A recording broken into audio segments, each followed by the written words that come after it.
Hi, this is Ushio. Welcome back to Roman's Christmas. Anzox has been attacked, he's been knocked out, and we are well on our way to finding out who did the attack, and maybe why. So let's go with the weapon. So, Anzox got knocked on the head. The weapon it's a ladder. There we go. The weapon is a ladder. Anzox was hit by a ladder, and the wound can support the assumption. Besides, the murderer could hardly perform this trick in front of everybody else. Okay, so the method. Let's talk about how it happened. Deductive reasoning. Arrange the occurrences chronologically from top to bottom by dragging the chips to each position. Okay, let's go through. The suspect reminded Anzox to go upstairs. The suspect broke the handle and plugged it back. The suspect reminded Heron about praying. The suspect took Tarzan's keychain. The suspect put the rosary on the ladder. The suspect messed around with the rope. And the suspect took the rosary away. So we need to get 5 out of 7. I don't think it's 7 because the rosary was always upstairs, right? And I'm not sure. So the suspect reminded Anzox to go upstairs. That's either Heron or Vincel. But they took Tarzan's keychain. That was quite a long time ago. They stole the key, tampered with the scene, primed it for a trap, and then they made Anzox go upstairs. The suspect reminded Herring about praying. Suspect put the rosary on the ladder, so I think that needs to be higher up. They took Tarzan's keychain, put the rosary on the ladder, messed around with the rope. Number 3, suspect reminded Herring about praying. Suspect broke the handle and plugged it back in. Oh. Okay, so we got to rearrange these in such a way, and when I click it, it will tell me how many I've got correct. Maybe we should have number 7, the suspect took the rosary away, so when everyone arrived on the crime scene, that would mean it's Heron. Okay, we'll try this. One of the chips is in the correct position. Okay, so we need to keep shuffling. We got 1 out of 5 is correct. We'll try this. He took the keychain, and then he took the rosary as well. Put the rosary on the ladder. They broke the handle, put it back in, and then they reminded Heron about praying. We'll try this. This is it? Oh wow. I actually did that legit. So let's go with the suspect. I think the murder is... I think it's Vincel. But I don't know why. Oh well, Shawnee dead. Kane, also dead. Anzox, severely wounded. Okay, let's go down. It's Vincel. Works as a spice merchant. He's staying in the room next door to mine. Always wears gloves. Seems like he's more afraid of the cold than me. Let's try it. It's Vincel. Why are you always against me? I'm not taking it personally. I've got vital proof that you're the murderer. Wait, what evidence do you have? I went upstairs right before you, and the handle was in perfect shape. Who else could it be? So, let's go with the motive. I don't know why. To be honest, I really don't know why. When it comes to motivation, though, can it be just like what happened between Sean and Kane? They knew each other before and separated because of the conflict? No, I think that's impossible. Firstly, they rarely communicated today. I don't think they would keep their countenance if they met before. Secondly, if Anzox owed Vincel something, and Vincel wanted to murder him, Anzox should at least take precautions. In a nutshell, I think Vincel's real motivation is... he's a random murderer, his target was somebody else, he got the goods on him. I think he was targeting somebody else. Maybe his target wasn't Anzox, but someone else. So obviously we can't find the motivation regarding Anzox. I overestimated our famous detective Roman. Wait, what are you talking about? My target is very definitive from the very beginning. It is Anzox. Wait, pardon now? My only target is I didn't expect that you'd admit it so quickly. Vincel clenched his fists and let out an angry gurgle in his throat. Okay, I lose. It was me who hurt Anzox. I have to admit that you're such a gentleman when you're pleading your guilt. Then, can you tell us your motivation? Anyway, you've already confessed it, yeah? No thanks. Okay, I'm curious though. I guess we have to continue. Okay, he admitted it, although the motivation's not clear at all. Now that the Lynx has pleaded guilty, let's summarise the case. In other words, let's have another look. Vincel has started to set his trap in the morning.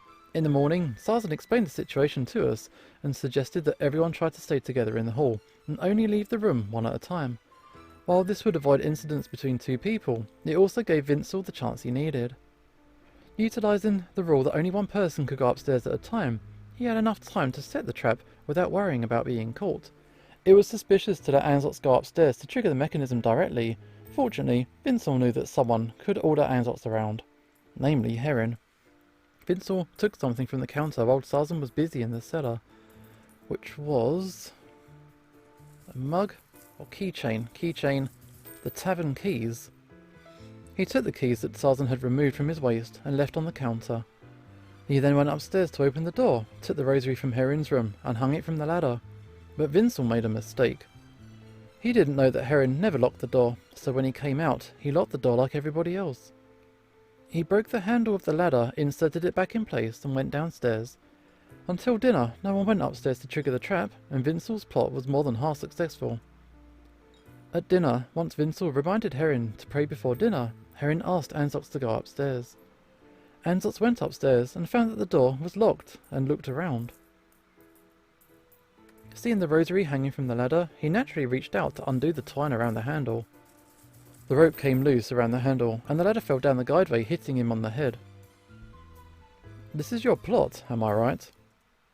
The lynx kept his eyes wide open and pulled the gloves back and forth. His sweat dripped down from the ends of his fur. Okay, you win. So, what do you intend to do with me? We'll bring you to justice, of course. Sarzan picked up a length of twine, caught Vincel from behind, and tied its hands. Just hurting someone isn't a capital crime. Don't you know that? Shut up. Ow, not so hard. Be gentle with my wrists. You're no longer a guest now. You're a dangerous criminal who endangered the safety of my guests. Why should I treat you gently? Vincel glared at me, trying to get rid of the rope that bound his hands behind him. Untie me, you wretched son of a... Sarzan grabbed Vincel around his chest and hoisted him easily into the air. Vincel screamed silently as the breath whooshed out of his lungs. I just cleaned up the cellar this morning. A perfect place for a bastard like you to spend a Merry Christmas. Vincel stretched his neck and bent down, trying to sink his teeth into Sarzan's arm. Sarzan turned around and pressed Vincel's head aside. Don't force me to gag you.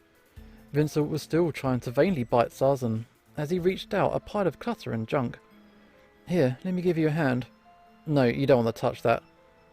Is that the smelly cleaning cloth from the kitchen? Sarzan grabbed something on top of the pile of the clutter and stuffed it into Vincel's mouth. Vincel's eyes went wide and he began to shake his head, trying to spit it out. From its colour and texture, it looks like Vincel had one of Sarzan's unwashed socks in his mouth. He's right, I don't want to touch that. I can smell it from here. Sarzan slung Vincel over his shoulder and walked past us. Sola covered her nose with a handkerchief. I started to feel sorry for Vincel. Having something like that in his mouth, unable to escape the smell, it must be torturing him right now. The others left the attic after Sarzan and Vincel. I sat by Anzox's bed, clutching his unconscious tail by my hand. Something's wrong here. What? I believe I took the physical examination part seriously. No, the motive. Motive? But he refused to explain his actions, which is strange. But the thing is, he also admitted to committing the crime. So what's in it for him if the murderer isn't him? Sure, some merchants would betray their own mothers if they stood to gain a profit, but I can't think of any compensation that can make Vincel plead guilty on Christmas. No, there's just something that bothers me. I'll think about it. Thrivy exhaled and relaxed. If there's nothing else to do in the attic, just go downstairs. I've been waiting for that Christmas feast. Speaking of which... Mr. Detective, are you okay? Oh, what happened? You just suddenly fell backwards. Fortunately, you're on the bed, otherwise you could have got hurt. Oh, I'm fine. You must be starving. Can we still go downstairs, though? Get your stew. Yeah, we haven't had breakfast or anything. We haven't eaten at all. Okay, let's try. I slowly stood up with elegant support, dragging my weak legs down the stairs. The aroma of stew seemed to linger in the corridor, although I knew it was just pure imagination. The stew must be stone cold after such a long time.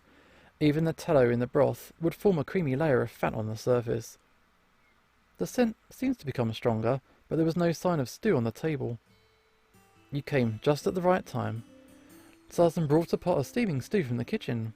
The others weren't in the mood for stew and returned to their rooms after having bread and cold meat. I was worrying that no one would eat the stew. Gimme that shit. Just a second. Tarzan poured 2 bowls of stew and then ladled a large portion into my bowl with almost all meat and surprisingly little broth. Actually, have all you want, I can't finish it. Actually, I prefer more broth, please.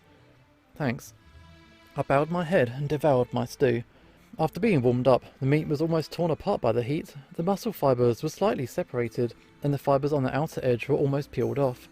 The broth was also much thicker than usual, but I was too hungry to be picky. I just wanted to fill my stomach quickly. After 3 bowls, I stopped eating, licked my lips and looked around. Elegant was still slowly lapping the broth with her tongue. The spoon on the table was left unused. Tarzan didn't seem to be very satisfied with his work. He ate half a bowl and then put it down with a sigh.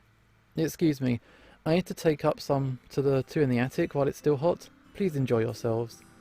I also need to repair the ladder later. Tarzan reached into his pocket and put a dagger into my hand. Here, I found this on Vinsel. Keep an eye on it. Another dagger? Tarzan went upstairs with the bowl of stew in each hand. I began to wonder how he would climb up the ladder. You say you're on vacation, and yet you come across cases one after another. You're quite a workaholic. Please don't act like I'm enjoying this. I think you... Roman, let's talk. What? In private? Ionis glanced at Elegant, who was still sitting next to me. Okay, enjoy yourselves. I'm going to return to my room. Elegant walked upstairs, but I felt she would be eavesdropping from there. I hate to do this, but could you pay me back some of the money I lent you? What? I didn't exactly plan to stay here this long, and now my money's running out. Oh, okay. I still got some of my payment from my last case. Is 1 rayar okay? Maybe a bit more? I know, I don't usually push this hard, but 1.5, take it or leave it. Okay, could you break it down into 105 state for me? Ionis took a large handful of copper coins from me and stuffed them into his pocket. I'm really sorry for asking you to pay me back in this situation. Oh, that's okay. Everyone's got difficulties sometimes. I waved my hand and went upstairs. I didn't expect you to be so wealthy. Wow, you trying to make a joke? How should I know?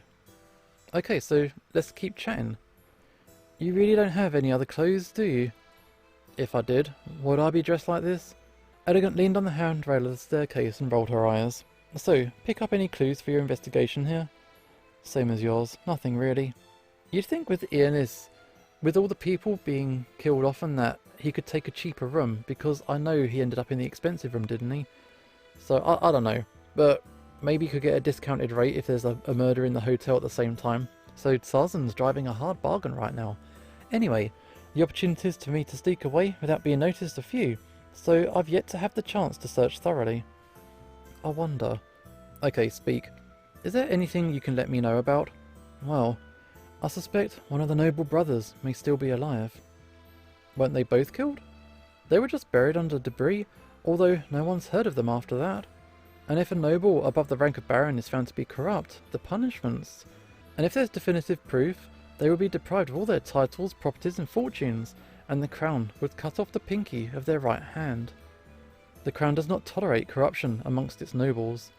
So there's a chance that they're still alive somewhere, also bearing in mind that Vinsel always wears gloves. Indeed. Is that relevant to your investigation? Probably not, but I think it might be related to the identity of my client. I thought you said that you don't care about expecting money. It's true, but I do get curious from time to time. Well, you're weird. Elegant shrugged and turned back to her room.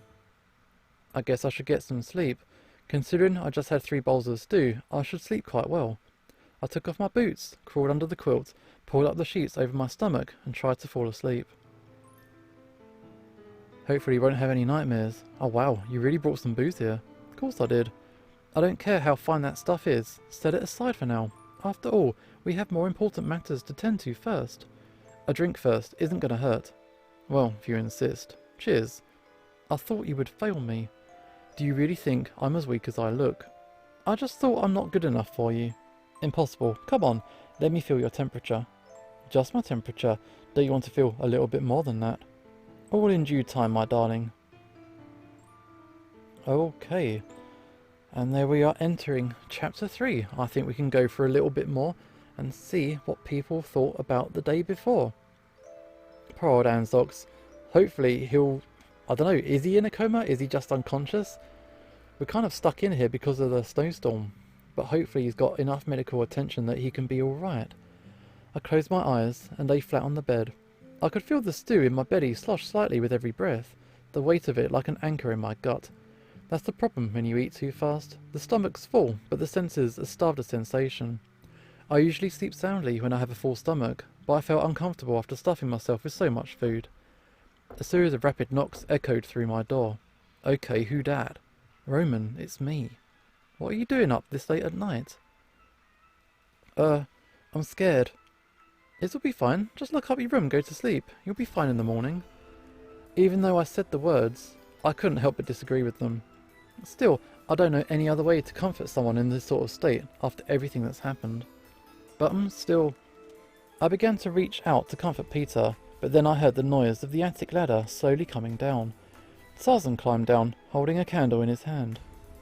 Everything good? I heard noise, so I thought I'd check in. It's fine, I just hope I didn't wake up anybody else. Elegant appeared at the door, dishevelled and leaning against the frame. Okay, so just everyone's walking around in the middle of the night here. I believe you said you were retiring early. It seems like this is quite the opposite. Then again, I suppose the same could be said of everybody else. I'm mostly just too full to sleep. How about the others? Are they still awake?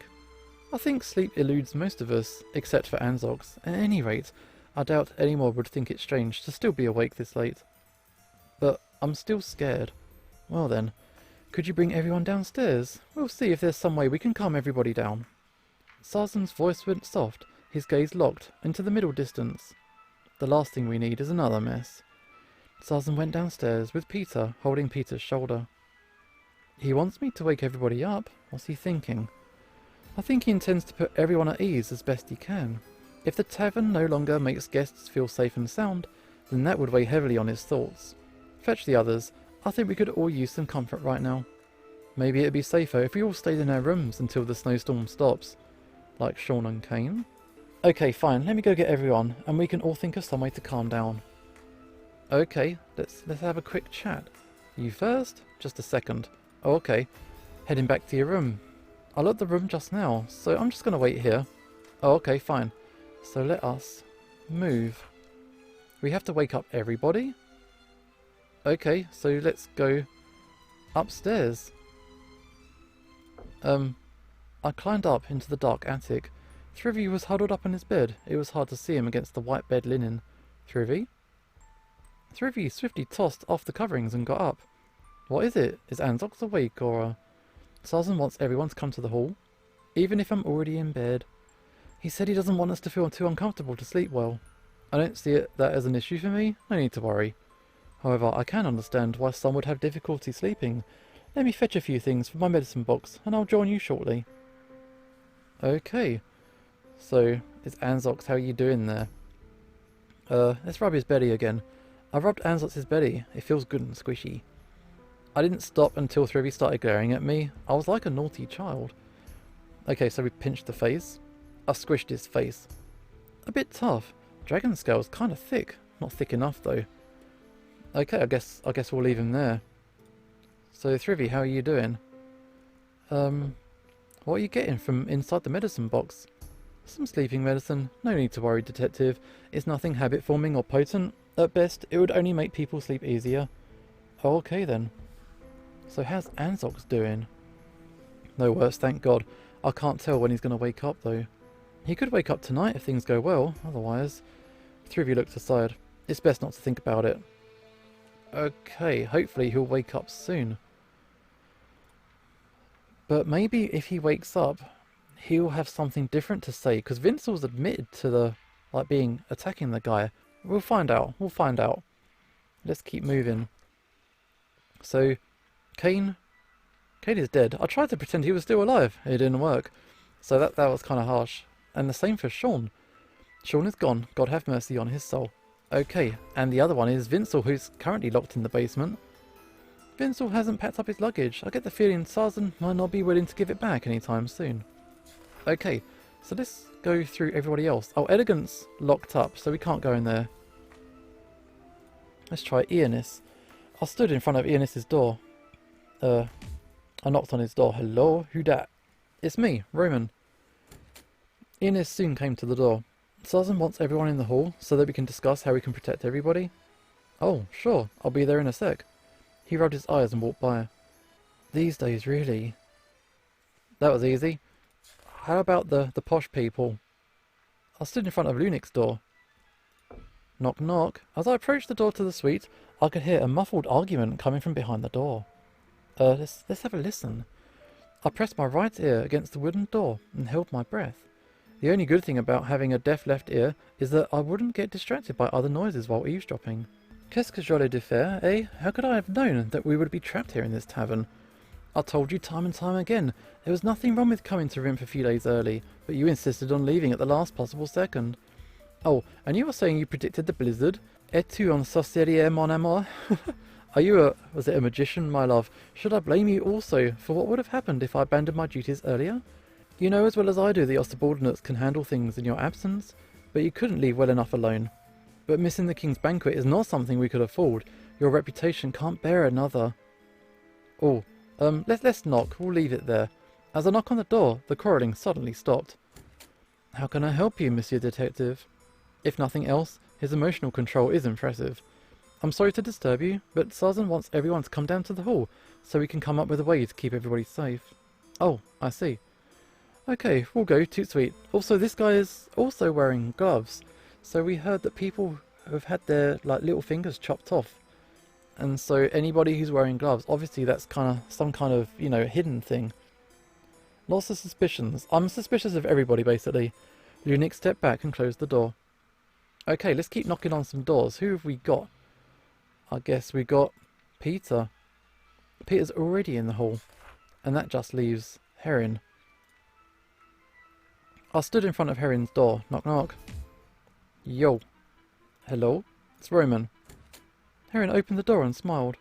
Have you come to me in this dark hour to... Sorry to disappoint you, but Sarzan wanted me to bring everyone downstairs. He wants to discuss safety measures. Oh, I see. Heron's smile froze. I'll be there. Okay, that's easy. We've got everybody gathered up. Let's go down. All of the others are already downstairs. I should return as soon as possible.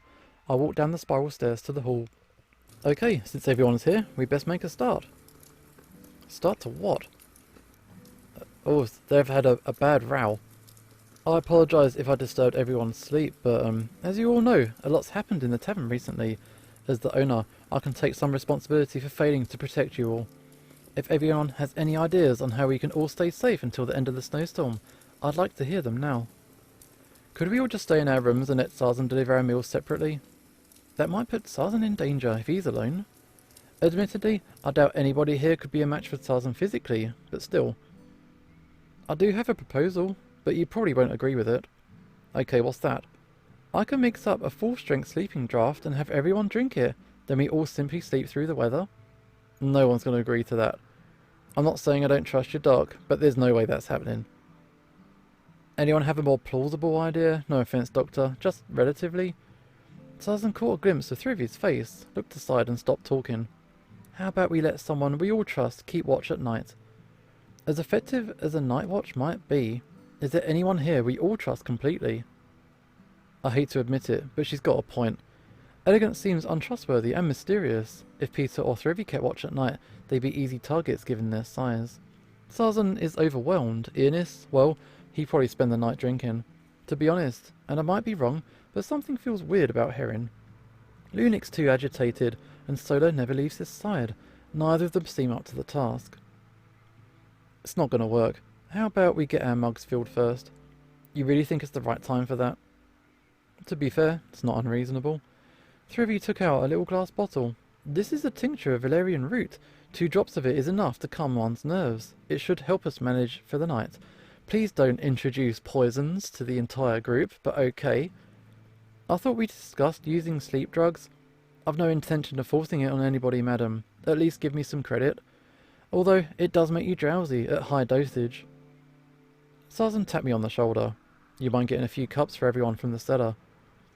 Okay, let's go. Sure. I walked down to the cellar with a bunch of mugs. Oh, seems like I have a visitor.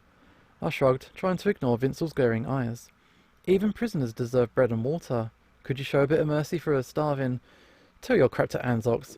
Sarzan looked away, turned on the tap and filled all the mugs. Okay, everyone gets the mug. Anyone who wants it can get some medicine from Thrivy. Soda and Peter came up to Thrivy at almost the same time, handing their mugs to him. Doctor, can I have a bit extra please? But, me too. I'll be in bed as soon as I finish. Okay, very well. Thrivy placed the bottle against the rim of Soda's mug and dribbled a bit into the ale. Everybody taking drugs now. Thrivy turned and only tapped 2 drops into Peter's mug. Why the hell do I only get 2 drops? Dude, you're tiny. Any more will knock you out. Because I'd rather not be responsible for an overdose, thank you. Peter started to argue, but wilted under Thrivy's glare. This isn't a matter of discrimination. Medication is not something to be trifled with, and I won't be a party to reckless stupidity just because you have a size complex. Fine. Whatever. Peter gulped down his drugged ale, slammed the mug down on the table and went upstairs his staggered steps. I too will be going to bed, alone. Good night, everyone. Soda curtsied elegantly and stepped up the stairs, the swirl of her fancy dress barely hiding her lashing tail. Ianic snapped his fingers at Thrivy and pointed to Lunik and his mugs. Do you mind giving us some too, Doc? Thrivy muttered something under his breath and walked over to the counter with the bowl. Merci, Docteur. Ludik raised his mug and nodded slightly. Everybody taking drugs, okay, no problem. No matter what happens, alcohol always helps. Lunik smirked and reached out his hand to Ionis. Are you sure you want to shake hands with me, Marquise? Ionic's hand hesitated, only to be thirdly grabbed by Lunik. He drew lightly across his palm with his thick fingers. You know, if you're having wife troubles, you could stay in my room. I may consider that offer. I suppose there's one benefit to being a bachelor. You don't have to worry about my wife kicking you out of the bedroom. Anybody have any better ideas? If not, I'll just keep watch down here. Lunik slapped his hand on the counter and stood up. No, it is I who will keep watch tonight. Marcus, it might be... No. I'm of the noble house of Harlock, and with that privilege comes the noblesse oblige to protect the common people. So, I see it's the time I live up to my obligations. I'll keep watch for the night, and you can have a sound sleep. I'm not sure whether he's doing this out of embarrassment over being henpecked or foolish pride, but I guess there's a first time for everything. It's time I head back to my room. I'm not sure I trust Lunik's motivation for keeping watch, but if he's even halfway competent, then he should be fine. I'd feel safer if I'd have kept watch, but I'm exhausted physically and mentally. Probably because I got woken up early. It's already midnight, it's time for some sleep. I buried myself in the linen. Alright, and I think that we can leave this gameplay here. In the morning, we're going to have a fresh new start on Boxing Day. But for now, this is Ushio signing off, and hopefully I'll see you next time.